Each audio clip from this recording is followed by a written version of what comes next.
એની કઈક રિયલ કહાની કે ચલો એટલે સત્ય ઘટના જ છે જે અમારી હારે બનેલી. એક વખત અમે સુરત જતા હતા મા દીકરી બે ને, તો ટ્રાફિક એટલો જામ થઈ ગયો તો 3 કલાક સુધી બસ હલે નહીં અંકલેશ્વર બાજુ. એટલે બે બા હતા, એ અમરેલી ડિસ્ટ્રિક્ટ ના હતા.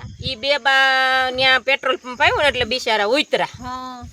એ કે અમે એકી કરવા ઉતરા હતા એવું કેતા હતા અમને. એમ એ કે અમે એકી કરવા ઉતરા હતા તો બસ થોડીક જ હાઈલી એટલે ઈ બસ ચુકાઈ ગઈ.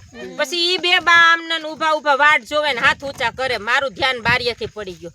પછી ઓલા ડ્રાઈવર ભાઈ ને કીધું ઓલા બે બા બિચારા ક્યારું ના હાથ ઊંચા કરે છે, આપણે એને લઈ આવો. તો કે આપણા નથી, આપણા ન હોય કાંઈ નહીં, પણ કીધું એને તમે લઈ આવો. તો પછી એને લેવાઈ ગયા.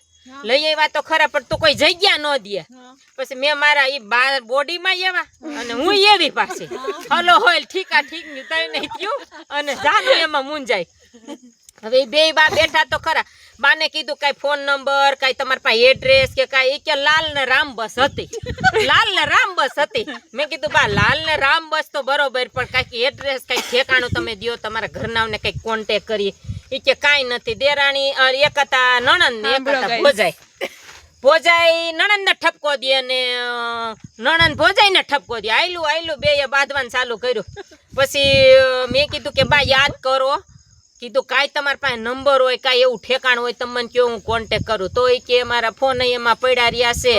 મારો આદમી એને છોડશે નહીં, કે મારો આદમી એને છોડશે જ નહીં. કે એ અમને મૂકીને વયો ગયો છે ને તો મારો આદમી તેને છોડવાનો જ નથી. કે એટલે મેં કીધું ભાઈ એ બધી વાત હાસી, પેલા પણ તમારા આદમીના નંબર દો મને કીધું, એટલે તમારા આદમી હારે હું વાત કરું એમ.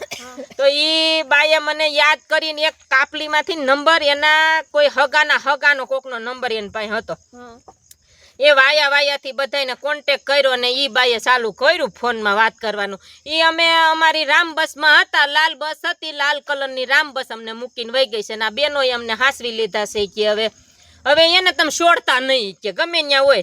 પછી મેં કીધું કે ભાઈ એ ફોન તમે મને જ દઈ દો, હું વાત કરી લઉં. પછી ભાઈને મેં વાત કરી. મેં કીધું તમે જે કાંઈ બેનને બેહાડ્યા હોય એનો કોન્ટેક કરો, જ્યાં ઓફિસ હોય ત્યાંથી.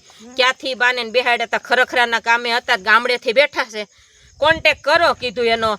અને ઈ બસને ક્યાંક આગળ ઊભી રખાવી દો એટલે હું ઈ બાને બેહાડી દઉં કીધું.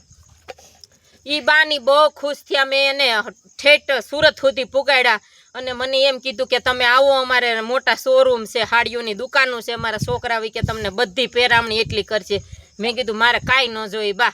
તો ઈ બે બાએ ચાલુ તો કર્યું, પણ એકને લાલનું બજારનું બંધાણ ને એકને કાળી બજારનું બંધાણ. હવે એકની પાસે લાલ બજાર તો રહી ગઈ અને એક માને કાળી બજાર હતી. તો ઓલી ઈ બા એમ જ બોલ્યા કરે મારે કાળી નું બંધાણ, ઓલી કે મારે લાલ નું બંધાણ. ઈ તો આમ ચસકાલીએ ને કાળી હતી ને ઈ ખારી થાય કે તે તારી બજાર લઈ લીધી ને મારી મુકાવી દીધી, કે તે તારી લઈ લીધી ને મારી મુકાવી દીધી. કે હવે કીધું બા જે હોય હવે લાલ કે કાળી બે એક માંથી લ્યો એટલે આપણે ઘર આવી જાય. પણ બા માને નહીં, માંડ કરીને એને પુગાડ્યા. પોલીસ ચોકી એની બસ ઊભી રખાવી મેં અને ન્યા બાને ઉતારીને અને ન્યા બાને મેં બેહાડી દીધા. એટલે ઘણી વાર આવું ભી થાય છે. એટલે કોઈનું હિત કરવામાં કઈ વાંધો નહીં, કરાય ભલા, પણ કોઈનું ક્યાંય પણ અટવાતા હોય એને ઘરે પુગાડી દેવાય. આપણે માનવનો ધર્મ છે. સંગીતા બાબુ માટે એકવાર તાલી થઈ જાય. ચલો બહુ અંધારામાં દેખાય ને.